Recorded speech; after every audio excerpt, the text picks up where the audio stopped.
Uh, okay, good evening to everyone, guests, fellow Toastmasters, ex-Toastmasters, still, yeah. Today is a very special day for me. It marks as the last day I'll be doing my speech as the Exco in SIM Student Toastmasters. So I'd like to do something that I always wanted, but never did. Like Elena just said, procrastinating. I always procrastinated doing speeches for one sole reason, because I always over-prepare myself. For me to do one speech, I normally prepare for 2 weeks. I practice and practice and practice again. So today is actually the first speech I'm doing impromptu. Again, 2 things that I've never done before, but I have a rough idea of what I want. Okay, the other thing is, I wanted to tell a story actually. Not my story, just a story. Lesson learned in stories, right? So today my story for all of you would be, it could be one you have heard before. It's called Good or Bad, hard to say. So I'm not sure if you heard of it before, but if you have heard of it, just stay tuned, right? Okay, so, get serious. Okay, once upon a time, there was a king. The king had many followers, and one of his followers was wise and always gave him really good advices. Therefore, this king, wherever he went, this follower would always be by his side.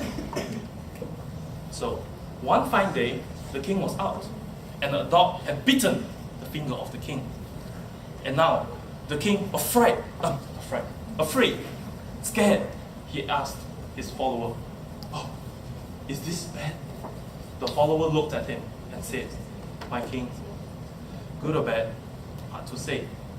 The king was confused because it really wasn't any advice, because it didn't make any sense. But he moved on anyways. Few days passed, the condition of the king's finger became worse. It started to be infected, and to the point that the king's doctor, or you could call it maester, if you watch Game of Thrones, okay, told him that, "My king, you have to cut off your finger, if not it will spread throughout your body and you might die." So, in the end, the maester did cut off the king's finger, and this time in pain, he asked again his advisor, his follower, "So, is this bad?" Again, the follower said, he looked, he sighed, "My king, good or bad, hard to say." So this time, the king became very angry, and he told his guards, "Lock him up!" Why did he say so? Because once again, the king felt this guy was just a stupid follower, stupid advisor, because all he would say in any situation was good or bad, hard to say. Now, after the incident, the king went to the prison and looked for his advisor, and now he asked him in return, "So now what do you think? Good or bad, hard to say," is what the advisor told him. The king again confused. He's in prison. He'll never come out of it until I say so. But he still said the same thing. Okay, moving on to weeks later, the king went on a hunt. He was following a deer, trying to hunt the deer. He got excited. So moving on, following the deer, he went deeper and deeper and deeper, deeper into the forest, to the jungle, where at all ends, he got lost. And in the end, he got captured by the natives in the jungle. They captured him, wanting to sacrifice him for their gods, saying he's a king, he will be the best sacrifice for their gods. However, as it turns out, they rejected, let him go, and said, "You will not be a good sacrifice." Why? Because you have a missing finger. You are not perfect to be sacrificed to the gods.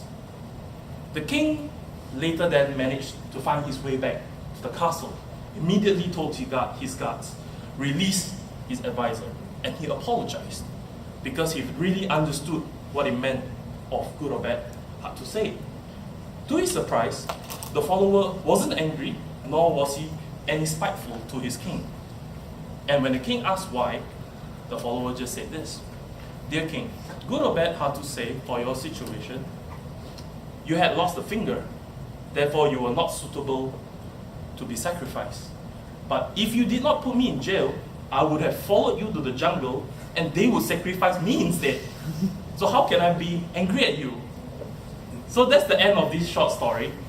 Well, and the moral of it is, in life, things really happen. But there's no absolute good, nor is there absolutely bad things. Good things may turn out to be bad, and vice versa, bad things can turn out to be good as well.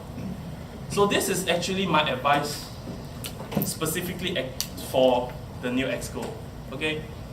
When good things happen, I'd like you to embrace it as a team together and act as a surprise. Don't be too carried away with it, but embrace it together.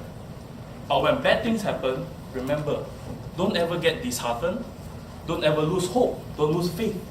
Because when bad things happen, it may turn out to be something better, or it could just be an obstacle, because this is your path. We all know that there's no smooth path in life. You'll always have challenges, holes, humps, hills to go across. But this simple lesson serves as just a reminder, not only to my new EXCOs, but to everyone in this room. Don't let challenges in life ever put you down. Thank you.